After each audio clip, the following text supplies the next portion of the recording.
Assalamualaikum warahmatullahi wabarakatuh. Waalaikumsalam. Alhamdulillahirabbil alamin.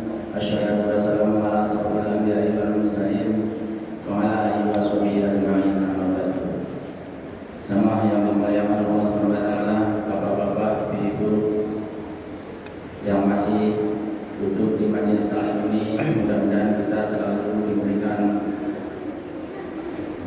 kesehatan, kekurangan rezeki, dan insyaallah berkah untuk kita semua. Dan mudah-mudahan yang ada di rumah semuanya juga diberikan kesehatan semuanya. Salawat serta salam kita panjatkan kepada junjungan kita Kanjeng Nabi Muhammad SAW. Baik, Bapak-bapak, Ibu, kita yang selalu semuanya istiqomah untuk padatnya kegiatan kita di Ramadan ini.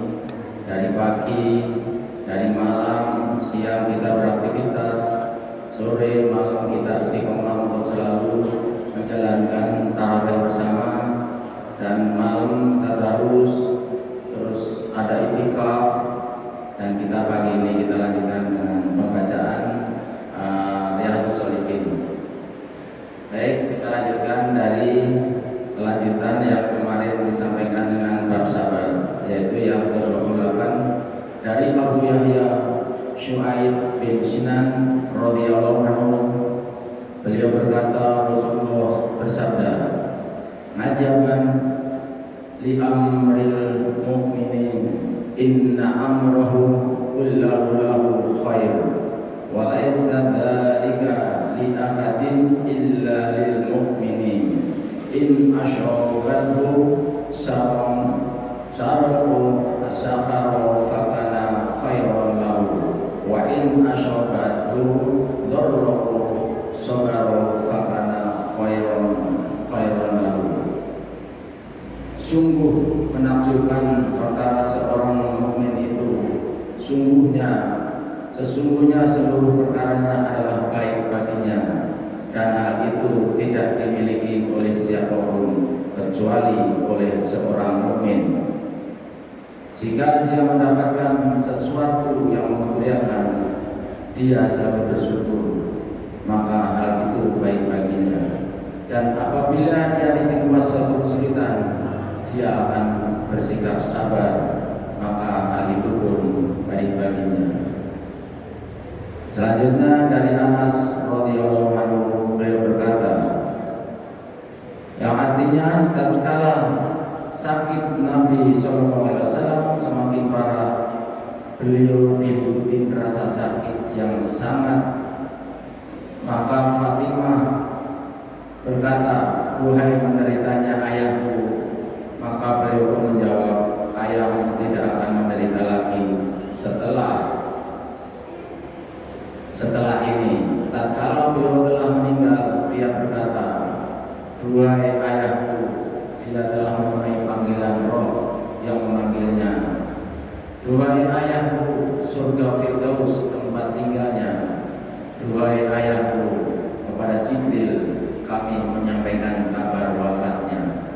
Maka ketika beliau telah dikebumikan, Fatimah radhiyallahu berkata, "Apakah diri kalian merasa tenang menimbun tanah di atas jenayah Rasulullah SAW?"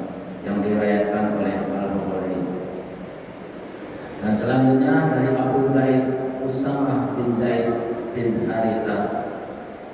Haritsah, mantan hamba sahaba Rasulullah SAW dan kesayangan beliau dan putra dari orang kesayangan beliau.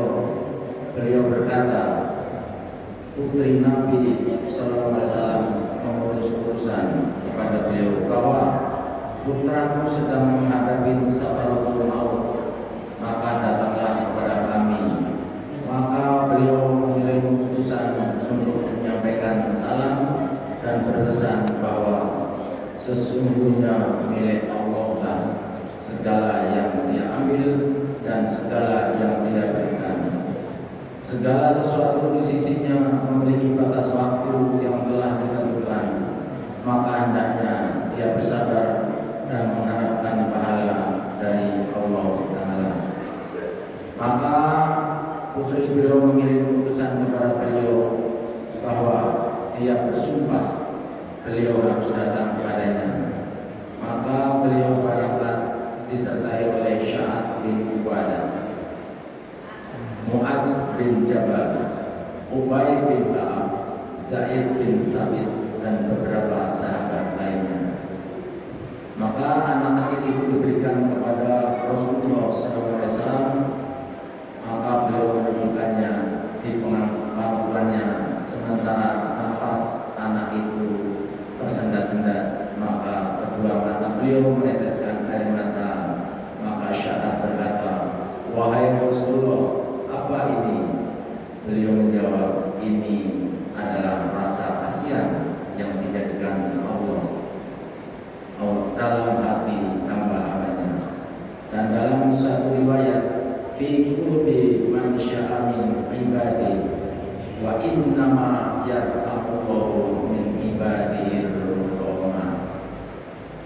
Di dalam hati orang yang dia kehendaki dari hamba-hambanya, sesungguhnya Allah hanya merahmati orang-orang yang mengasihi rapi bahar dari hamba-hambanya.